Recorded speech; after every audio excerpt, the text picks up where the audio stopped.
This wasn't an accident. There's something they didn't tell us. There's a reason we woke up early. Oh merde. Hey, ça va les gars, c'est déjà la dernière de l'année, putain. Ok, calmez-vous les gars, j'avais dit que je ferais un film de science-fiction, voilà, je me l'étais promis. J'hésitais entre Premier Contact et Passengers. J'ai choisi Passengers, et je regrette pas. Bonjour à toutes et à tous, c'est Valou, bienvenue pour cette dernière vidéo de la saison 2016, cette dernière critique où on va parler de Passengers de Morten Tyldum. De toute façon, me demandez pas qui c'est, j'en sais rien. Un film de science-fiction romantique dans l'espace avec Chris Pratt et Jennifer Lawrence dans les rôles titres. Un film finalement dont on n'a pas spécialement entendu parler parce que avec Premier Contact, qui a été un film acclamé par la critique et par les fans, bah, c'est vrai que repasser, en plus c'est Star Wars derrière, encore un film de science-fiction qui passe un petit peu derrière des chefs-d'œuvre entre guillemets, c'est pas évident. C'est pas évident et je suis quand même allé voir Passengers pour Chris Pratt, on va pas se mentir. Et je dois reconnaître que c'est un film, comment dire, un petit peu étrange, parce qu'on peut reconnaître tous les défauts qu'il a, parce qu'il a des défauts, ou en tout cas de grosses simplicités, notamment scénaristiques, et de gros clichés, parce que c'est une, comment dire, c'est une romance dans l'espace, clairement, hein, il y a clairement une partie romance et une partie science-fiction. Les deux sont ultra cousus de fil blanc, sans suspense et sans surprise aucune, mais c'est très touchant. C'est étonnant de ma part d'ailleurs, parce que ça faisait longtemps que quelque chose m'avait pas touché comme ça. C'est un film qui peut être très poétique, très touchant, si on est, comment dire, si on est happé dans l'histoire et si on vit un petit peu les thèmes abordés dans le film. En tant que youtubeur qui font des critiques, moi j'ai pas tendance à faire 4 vidéos par semaine, par principe de me dire, bah écoute voilà, j'ai fait mes 4 vidéos, c'est super, c'est génial, je vais avoir beaucoup d'abonnés et puis je vais parler de films qui ne me touchent pas. Pour que je parle d'un film sur YouTube, il faut qu'il me touche. Que ce soit de la merde, ou que ce soit excellent, ou que ce soit moyen, il faut que ça me touche, il faut que j'ai quelque chose à dire, que ça me parle. Passengers m'a parlé. C'est peut-être pas forcément ce qu'on attend de ce film-là, parce que c'est vrai que voilà, on pouvait attendre quelque chose d'autre, surtout si on n'a pas vu les bandes annonces, etc. Mais moi, ça m'a touché. Ah oui, en passant, Passengers, c'est quoi? C'est l'histoire de Jim Preston, incarné donc par Chris Pratt, qui se réveille à bord du Starship Avalon, qui est en route vers Homestead 2, qui est une planète isolée, une planète qui est sur le point d'être colonisée par la Terre. Le trajet dure 120 ans, et lui, malheureusement, il est réveillé 90 ans trop tôt, sans aucun moyen de pouvoir retourner en hibernation, donc il sait qu'il est fatalement condamné. Vous voyez déjà que niveau scénario, voilà, on est dans quelque chose de très basique. Pour cette première partie, donc, la partie de la romance. Finalement, c'est voilà, un couple glamour dans l'espace, c'est un petit peu, pas les feux de l'amour, parce que ce serait très péjoratif. Alors évidemment, on n'échappe pas à tous les clichés d'une romance habituelle, que ce soit sur Chris Pratt, qui va tomber éperdument amoureux de Jennifer Lawrence, toutes les péripéties, un système de tout est bien qui finit bien, voilà, sur deux personnes qui vont fatalement se mettre en couple, qui vont tomber éperdument amoureuses.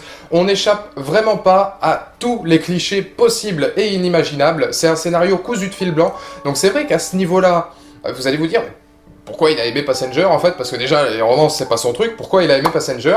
En un mot, Chris Pratt. Je me suis réconcilié avec Chris Pratt, déjà pour une performance d'acteur, pour 2 points. 1, parce qu'il nous refait pas du Star-Lord, il nous refait pas du Owen Grady dans Jurassic World, et ça c'est génial. Même si, à certains moments, on retrouve un petit peu ce côté humoristique, ce côté un petit peu classe, mais malgré lui, de Chris Pratt qui... Tu me consultes ici ou dans mon bungalow? Mais c'est quand même un mec qui porte sur un film de 2 heures facilement le film pour lui tout seul, pendant plus de 3 quarts d'heure avant que Jennifer Lawrence apparaisse. Vous pouvez ne pas être d'accord, c'est très subjectif, mais dans les thèmes abordés quand Chris Pratt est là, qui est un sujet d'ailleurs qui me taraude moi déjà beaucoup dans la vie privée, cette idée de temps qui passe, le temps qu'on perd, sur la solitude, sur qu'est-ce qui est bien, qu'est-ce qui est mal finalement, puisque c'est lui qui va vouloir réveiller Jennifer Lawrence et lui prendre 90 ans d'existence, lui coûter la vie finalement pour lui ne plus se retrouver tout seul dans le vaisseau et la sortir de l'hibernation. Est-ce que c'est bien, est-ce que c'est mal? Tout ça est vachement bien travaillé parce que Chris Pratt est devant l'écran facilement 45 minutes tout seul.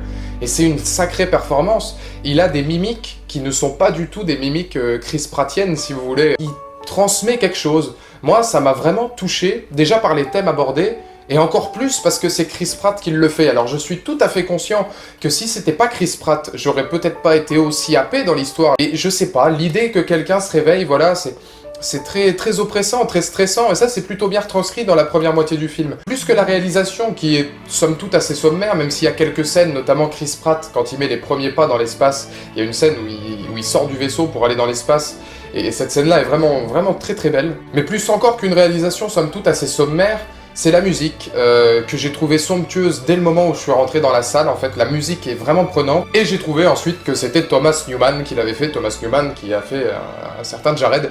Donc au final, les grands esprits, que voulez-vous, c'est vrai que quand on sait, ah oui, c'est Thomas Newman, bon d'accord, ok, qui est un de mes compositeurs préférés, là, la composition originale du film colle parfaitement à l'ambiance SF, mais ça colle aussi à une ambiance SF romantique. Et c'est ça qui est fort en fait, c'est un film de science-fiction romantique. Et la musique réussit à être romantique avec des petits attraits de composition purement Thomas Newman science-fiction. Et ça colle parfaitement au personnage de Chris Pratt, vraiment. Il réussit même pour le coup, et alors ça, bon, c'est un point de vue très subjectif, mais dans les médias on le voit un petit peu, à rendre sensuelle et agréable Jennifer Lawrence, qui est pourtant pas quelqu'un de très agréable, apparemment humainement, dans la vie de tous les jours, ça, on peut en lire des colonnes et des colonnes. Même si, évidemment, encore et encore, on a des clichés. Voilà, quand Jennifer Lawrence apprend que Chris Pratt, c'est celui qui l'a réveillé finalement, et qui lui a fait perdre des années d'existence, on n'échappe pas au cliché du « non, je t'en veux, je veux plus te parler », et puis au final, quand les choses tournent mal dans la partie science-fiction, avec le vaisseau qui a des problèmes techniques, « ah bah non mais Chris Pratt, il va se sacrifier, non, reste là, s'il te plaît, sans toi, je ne peux plus, Chris ». Les thèmes de la solitude, les thèmes abordés, s'ils vous touchent, ils vous plairont. S'ils vous touchent pas, il y a de fortes chances que vous voyez une comédie romantique classique. Pour la partie donc science-fiction, il faut savoir qu'au milieu du film, le Starship Avalon va avoir de gros soucis techniques, sans évidemment aucun membre d'équipage, sans évidemment aucun passager, puisqu'ils sont toujours que deux. Et donc fatalement, ça va être au beau Chris Pratt et à Jennifer Lawrence de sauver 5000 personnes avec leurs blanches petites mains, et puis de trouver voilà tout un tas de stratagèmes,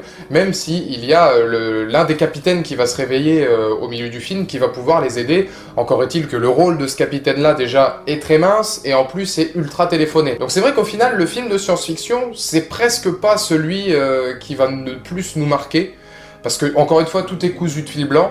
C'est vraiment, on part d'un point A où il y a voilà, le vaisseau qui commence à planter, le point B où le vaisseau est en rupture totale, et le point C où Chris Pratt et Jennifer Lawrence vont fatalement sauver tout le monde, puisque c'est un happy ending, hashtag Noël, hashtag Nouvel An, hashtag fête de fin d'année, hashtag il faut que tout le monde puisse aller voir ce film-là, hashtag il faut qu'on reparte avec le sourire jusqu'aux oreilles. C'est plein de bons sentiments, hein. C'est sûr que là, pour le coup, on en a à foison, on est dans l'ambiance, il y a énormément de plans, et ça c'est étonnant, mais franchement, gros quand même, qui me rappelle le clip de Linkin Park, Leave Out All the Rest, qui était un clip qui est sorti il y a des années où justement le groupe de Linkin Park se retrouve devant une espèce de nébuleuse, enfin il se retrouve devant une espèce de géante rouge, un soleil qui est sur le point d'exploser, et dans le film Passengers on retrouve quasiment le même plan, et le vaisseau ressemble étrangement au vaisseau que pilote Linkin Park dans Leave Out All the Rest. Donc je me suis demandé s'il n'y avait pas une espèce de coïncidence bizarre entre les deux, mais ça réussit à, à avoir ce qu'il faut d'action, et de toute façon l'action est pas forcément, c'est plus un prétexte en fait, pour qu'il se passe quelque chose dans le film, puisque la partie romantique prend 80% de tout le film en entier. Donc je l'ai pas trouvé désagréable, sans surprise, mais pas désagréable. La réalisation est bonne, les plans sont en adéquation parfaite avec la musique qui est composée par Thomas Newman. Là c'est vrai que voir Chris Pratt contempler quelqu'un qui ne connaît pas, tout est mis en scène de telle manière que on peut comprendre qu'il tombe amoureux d'elle parce que la solitude pèse énormément avant même qu'elle se soit réveillée. Tout paraît crédible, ça paraît assez logique, c'est pas, trop rapide. Les deux personnes vont pas se rapprocher trop rapidement, on va tomber sur du oui, bon bah évidemment, d'accord, ok, merci les gars. Je trouve que dans la coordination d'un film romantique et de science-fiction, il est plutôt pas mal. Donc voilà, c'était la critique de Valou Paye son Cinoche. Merci à tous de m'avoir suivi. Dans les commentaires ci-dessous, si vous l'avez vu, n'hésitez pas à dire ce que vous en avez pensé. Parce que l'air de rien, je pense que ça va beaucoup diviser, hein. On peut ne pas s'attendre du tout à voir ce qu'on va voir à l'écran. Et ça c'est beau. Et je vais terminer là-dessus parce que je pourrais rien dire de plus, de toute façon je pourrais pas faire mieux. Donc voilà, bisous et on se retrouve dans 4-5 jours grand maximum pour les Valou Awards, qui sera ma vraie dernière vidéo de l'année. Enfin vous avez compris, là c'était la dernière vraie critique et puis j'ai pas envie de me répéter, fait chier, merci. Allez, salut.